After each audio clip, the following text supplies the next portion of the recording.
आप देख रहे हैं दुनिया भर की खबरें। आज है 13 नवंबर 2025 और ये रही आज की सुर्खियां। अमेरिका को यूएन से उम्मीद, जल्द गजा के लिए इंटरनेशनल सिक्योरिटी फोर्स को मिलेगी मंजूरी। वेस्ट बैंक में सेटलर्स ने मस्जिद जलाई, दीवारों पर नफरत भरे नारे लिखे। वेस्ट बैंक में बढ़ रहे हमले, अमेरिका ने कहा हालात बिगड़े तो अमन डूबेगा।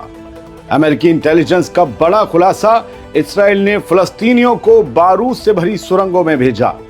सीरिया अब ईरान और हिजबुल्लाह पर लेगा एक्शन, अमेरिका और अलशरा के बीच डील। G7 का बयान, सूडान में आरएसएफ के हमले बंद हों, फौरन जंगबंदी लागू की जाए।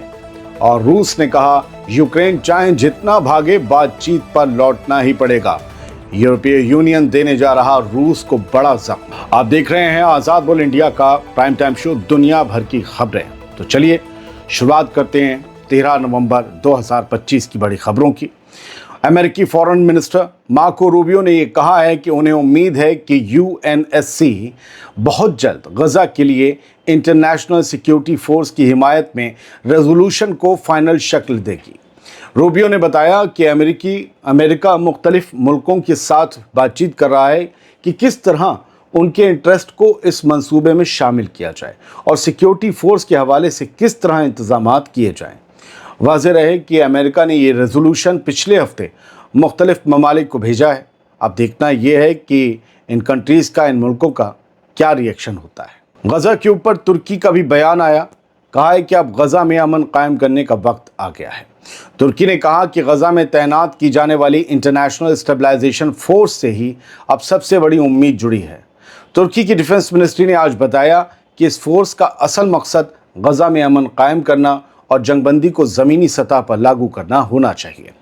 अंकारा में एक ब्रीफिंग के दौरान डिफेंस मिनिस्ट्री ऑफ तुर्की ने यह भी कहा कि अमेरिका की लीडरशिप में चल रहा सिविल मिलिट्री कोऑर्डिनेशन सेंटर यानी CMCC ये यकीनी बनाए कि गजा तक इंसानी मदद के सामान मुकम्मल तौर पर पहुँचें। यही CMCC वो एक इदारा है जो अब गजा में मदद का सामान पहुँचाएगा। पहले जो कोगैट इसराइली इदारा था, उससे अमेरिका ने ये जिम्मेदारी छीन ली है। याद रहे दोस्तों कि तुर्की शुरू से इसराइल की तरफ से गजा में की जा रही तबाही की खुलकर मुखालफत करता आया है और वो इस जंग को जेनोसाइड यानी नस्लकुशी करार देता रहा है। बात वेस्ट बैंक की, जहां इसराइली सेटलर्स ने बेहूदगी की हद कर दी, हैवानियत की हद कर दी। एक फ़लस्तीनी गांव की मस्जिद को उन्होंने आग लगा दी और इसकी बेहुरमती भी की, दीवारों पर नफरत से भरे नारे भी लिखे। ये कार्रवाई ऐसे वक्त में हुई जब चंद ही घंटे पहले इसराइल के लीडर्स ने सेटलर्स के तशद्दुद और जुल्म की मजम्मत की थी। खबर के मुताबिक फ़लस्तीनी कस्बे देर अस्तिया में रात के वक्त सेटलर्स ने मस्जिद को निशाना बनाया, दीवारों पर भड़काऊ नारे लिखे, कुरान की बेहुरमती की और कालीनों को जला दिया।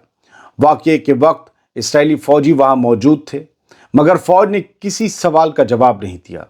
उनसे पूछा गया कि उन्होंने इस तशद्दुद को क्यों नहीं रोका तो वो चुप रहे। फ़लस्तीनियों और ह्यूमन राइट्स के मेंबरों का कहना है कि इसराइली फ़ौज और पुलिस सेटलर्स के वायलेंस को रोकने में नाकाम रही है। दोस्तों, अमेरिका ने वेस्ट बैंक में फ़लस्तीनियों पर सेटलर्स के हालिया वायलेंस पर तशवीश का इजहार किया है।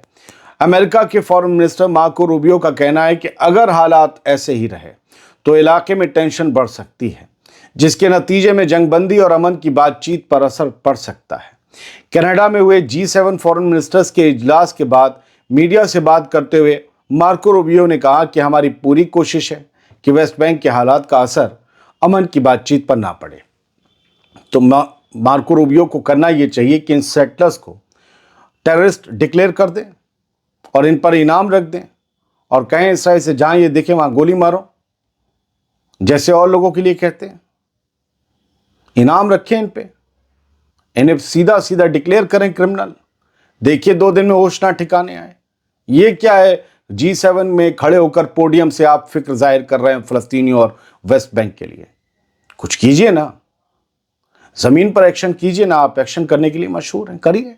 बढ़ते हैं आगे। अमरीकी हुक्काम के मुताबिक अमेरिका ने गुज़िश्ता साल एक ऐसी खुफिया मालूमात जमा की थी जिनमें दावा किया गया था कि इसराइल अपने फ़ौजियों की हिफाजत के लिए फ़लस्तीनियों को गजा की उन अंडरग्राउंड सुरंगों में भेज रहा था जिनके बारे में शुबह था کہ وہ بارودی مواد سے ایکسپلوزیو سے بھری ہو سکتی ہیں، یعنی سیدھے سیدھے فلسطینیوں کو ہیومن شیلڈ بنا کر موت کے منہ میں بھیجا جا رہا تھا تاکہ وہ پھٹ جائیں اور اپنے فوجی بچ جائیں۔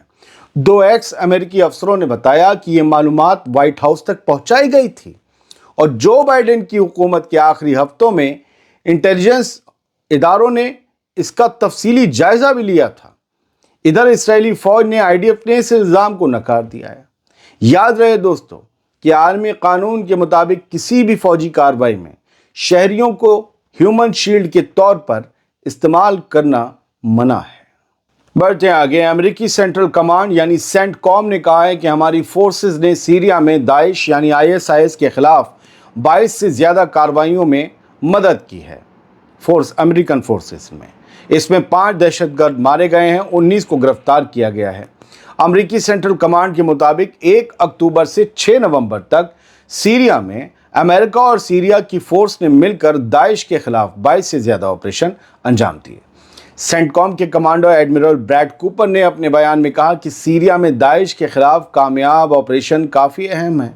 ہم سیریا میں داعش کو اکھاڑ پھینکیں گے۔ دوستو یاد رہے یہ تمام کارروائیاں ایسے وقت میں ہو رہی ہیں جب سیریا نے حال ہی میں داعش کے خلاف ایک گلوبل کولیشن کے ساتھ معاہدے پر دستخط کیے ہیں، یعنی امریکہ کی فورسز اور امریکہ کے کولیشن کے ساتھ مل کر احمد الشرع کی فورسز اب ISIS کے خلاف جنگ لڑیں گی۔ اب ایک اہم خبر ہے، سن لیجئے۔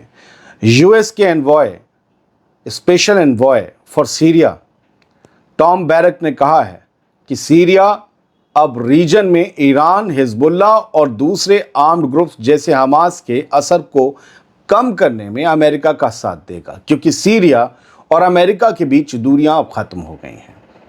بیرک نے کہا کہ سیریا کے صدر کا امریکی دورہ اس بات کا ثبوت ہے کہ سیریا اب ایک ایسے فیز میں داخل ہو گیا ہے جہاں وہ امریکہ کے ساتھ مل کر ملک میں نئے دور کا آغاز کرے گا۔ اب سیریا امریکہ کا دوست بن چکا ہے اور ٹام بیرک کے مطابق الشرع کی فوج اب حماس، حزب اللہ اور ایران کی IRGC کے خلاف امریکہ کے ساتھ مل کر آپریشن انجام دے گی۔ دوستو ایران نے صاف کر دیا ہے کہ اس کے دشمن ملک ایران کی میزائلوں کی رینج طے کرنے کی کوشش نہ کریں۔ اگر وہ ایسا سوچ رہے ہیں تو یہ ایک حماقت ہوگی۔ ایران کی IRGC کے نائب کمانڈر بریگیڈیئر جنرل علی فدوی نے کہا کہ دشمن ممالک جو باتیں کر رہے ہیں وہ ٹیکنیکل سمجھ بوجھ کے بغیر کی جا رہی ہیں۔ اس سے پہلے ایران کی سپریم نیشنل سیکیورٹی کونسل کے سیکریٹری علی لاریجانی نے، جو سپریم لیڈر آیت اللہ خامنئی کے بڑے خاص بھی ہیں، ان علی لاریجانی نے کہا تھا کہ ایران کا میزائل پروگرام ویسٹ کا مسئلہ نہیں ہے، لیکن اس پر بات کر کے امریکہ اور کچھ یورپی ملک اپنی سپریمیسی ثابت کرنا چاہتے ہیں۔ سورسز کے حوالے سے ایک خبر آئی اور اخباروں کی زینت بن گئی کہ انڈیا نے چین کی سرحد کے قریب اپنے ایک نئے ملٹری ایئر بیس کا انوگریشن کر دیا ہے۔ بھارت کی ایئر فورس کے چیف مارشل AP سنگھ نے لداخ میں چین کی سرحد کے قریب ایک نئے ایئر بیس پر فائٹر جیٹ کی پہلی لینڈنگ کر کے ایک اہم کامیابی حاصل کر لی ہے، یہ خبر میں لکھا گیا ہے۔ یہ قدم ایسے وقت میں اٹھایا گیا ہے کہ جب دونوں ممالک کے تعلقات پچھلے کچھ مہینوں میں کچھ بہتر ہوئے ہیں۔ یہ نیا ایئر بیس لداخ میں اس قسم کا تیسرا اہم بیس ہے اور چین کے ساتھ لائن آف ایکچوئل کنٹرول یعنی LAC سے صرف 30 کلومیٹر کے فاصلے پر موجود ہے۔ دوستوں لداخ میں قائم یہ نیا ایئر بیس فائٹر پلینز کی کارروائیوں کے قابل ہے۔ یہ چین اور پاکستان دونوں کے لیے ایک نیا چیلنج ہے، دونوں کی سرحدیں قریب ہیں۔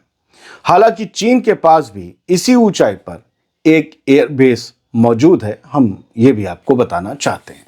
امریکہ نے سوڈان کی RSF یعنی ریپڈ سپورٹ فورسز پر شدید تنقید کرتے ہوئے یہ ڈیمانڈ کی ہے کہ اس گروپ کو اسلحہ اور مالی مدد فوراً بند کی جائے۔ امریکہ نے کہا ہمیں معلوم ہے یہ سب سامان کہاں سے آ رہا ہے، وہ بھی سوچ کر رکھیں۔ کینیڈا میں G7 میٹنگ کے موقع پر میڈیا سے بات کرتے ہوئے امریکی فارن منسٹر مارکو روبیو نے کہا کہ RSF بار بار جو معاہدے ہیں ان پر دستخط کرتی ہے مگر انہیں کبھی پورا نہیں کرتی۔ ان کے مطابق RSF کو ملنے والا اسلحہ اور باہری مدد فوری طور پر روکی جانی چاہیے۔ مارکو روبیو نے धमकी देते हुए यह भी कहा कि अगर जरूरत पड़ी तो ट्रंप इंतजामिया आरएसएफ को एक टेररिस्ट ऑर्गेनाइजेशन करार दे देगा। उन्होंने कहा कि हमें मालूम है कि आरएसएफ को कौन सपोर्ट कर रहा है, कौन पैसा और कौन हथियार दे रहा है। उन्होंने भले नाम ना लिया हो, लेकिन दोस्तों मैं आपको बता दूं कि यूएई पर इल्जाम है कि वो आरएसएफ को असलहा और माली मदद फराहम कर रहा है, लेकिन यूएई ने इन इल्जामात को हमेशा खारिज कर दिया है और ताज़ा बयान के बाद भी वो खारिज कर देगा अगर उसका नाम लिया जाता। किसी मुल्क के पास इस बात की कंफर्मेशन नहीं है कि यूएई का पैसा आरएसएफ को, यूएई का हथियार आरएसएफ को मिल रहा है। बस चर्चा है बिना किसी सबूत और बिना किसी खबर के। बढ़ते आगे, G7 कंट्रीज के फॉरेन मिनिस्टर्स ने सूडान में शहरियों पर आरएसएफ के हमलों की मजम्मत की और फौरन जंगबंदी का मुतालबा किया है। बुध के रोज कनाडा के शहर नायग्रा में 2 रोज़ा इजलास के बाद जारी एक जॉइंट बयान में Canada, France, Germany, Italy, Japan, Britain और अमेरिका के फॉरेन मिनिस्टर्स और यूरोपीय यूनियन के रिप्रेजेंटेटिव्स ने कहा कि सूडान की जंग ने ह्यूमन क्राइसिस को जन्म दिया है। तमाम फॉरेन मिनिस्टर्स ने इस बात पर भी जोर दिया कि सूडान में अमन और स्टेबिलिटी लाने के लिए जारी डिप्लोमेटिक कोशिशों की हिमायत बेहद ज़रूरी है। दोस्तों, रूस ने कहा है कि यूक्रेन की हुकूमत बातचीत से बचने की कोशिश कर रही है, मगर उसे रूस के साथ बातचीत पर वापस आना पड़ेगा।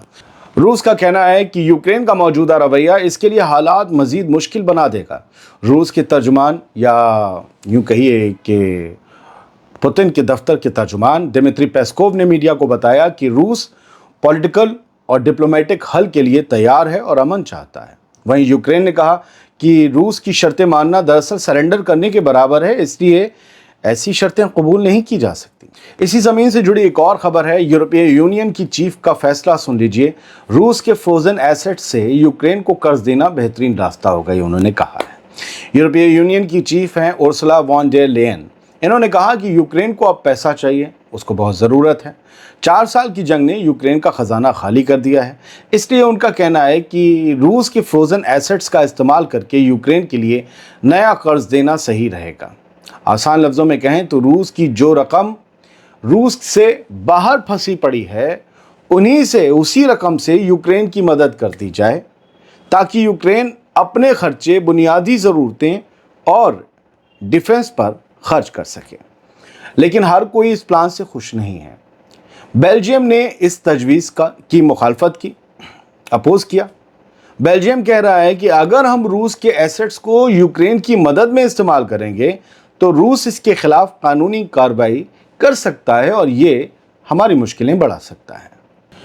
दोस्तों, अमेरिकी सदर डोनाल्ड ट्रंप ने फेडरल गवर्नमेंट स्पेंडिंग बिल मंजूर करके अमेरिकी तारीख के सबसे लंबे शटडाउन का खात्मा कर दिया है, जिससे लाखों सरकारी मुलाजमीन और दूसरे अमले ने राहत की सांस ली है।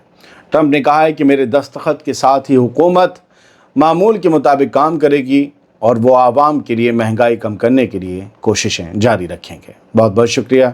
सलामत रहिए, खुश रहिए।